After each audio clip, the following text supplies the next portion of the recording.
So we did a thing recently and we bought this storage complex. And if you're interested in learning exactly what we did to acquire 30 some storage units, and I know this is a small complex for all you storage moguls out there, but we acquired this for less than $40,000 out of pocket, and it produces a net cash flow per month of over $1,000. So we're earning an incredible return. If you want to learn more, stay tuned to this video where I break it down for you.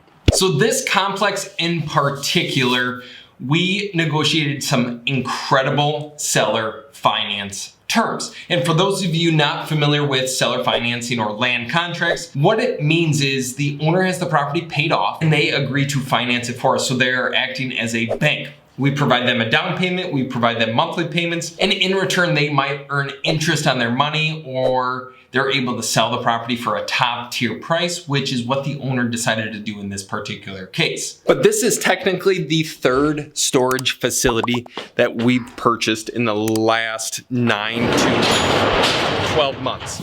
In this particular property, we're in a phenomenal location. The units were 95% occupied upon us purchasing.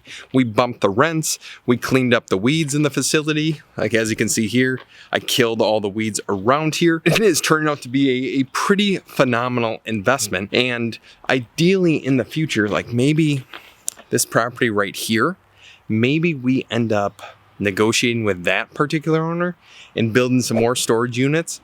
But for time's sake, we will just keep kind of plugging away at this facility, clean things up every now and again, and let it produce cash flow for years to come. Now, I know you're probably wondering, Carter, how did you find a storage complex? How did you even go about speaking with this owner? And it's no different than the everyday's investor strategy to acquiring rental property. And we mailed this particular owner a letter. And after receiving the letter, the owner reached back out to us. I met him for breakfast. We continued the conversation for months. And then finally, we put on paper the terms of the agreement, and we ended up purchasing this place several months after the fact. So not only with storage complexes do you need to build relationships, you need to be active in the follow-up process. It's not like a one and done scenario like some single family house purchases are. This is a long-term follow-up play.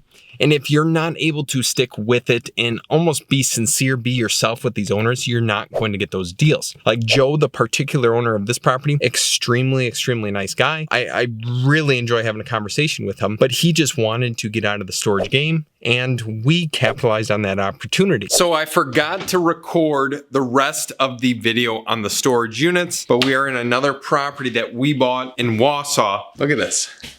That's mold. You can't smell it in here. You can see the more mold starting to form on the ceiling over here. The plan is to hopefully just resell this one. It's a very expensive. This is like a $420,000, $430,000 house fixed up. It just needs work. Like at one point, this house was gorgeous. It was beautiful. The owners let it go. They had some health issues.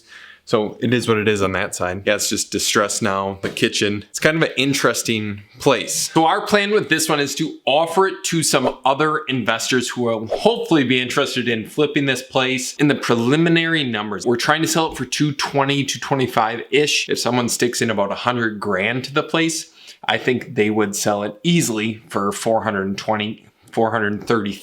So there's plenty of meat on the bone, but it will take a little bit of a renovation. There's mold issues obviously in the basement area. There's mold issues here in the dining room area. That stuff needs to be taken care of sooner rather than later, so it doesn't result in a bigger issue and ultimately cost more money. But this goes to show you that no matter the situation, no matter the neighborhood, no matter the scenario, you can encounter extremely nice houses that need a boatload of work. So this particular property was actually found through search engine optimization, or SEO. The thing that I want to touch on is the fact that you need to create city-specific landing pages. So this particular property, the person was doing searches. They were looking for investment companies in the local area, but they just couldn't find any that were legitimate, that had Google 5-star ratings, that they wanted to ultimately do business with. We popped up. We were one of the top searches, and they ended up calling us, contacting us, and we're actually going to visit another property that we're getting through SEO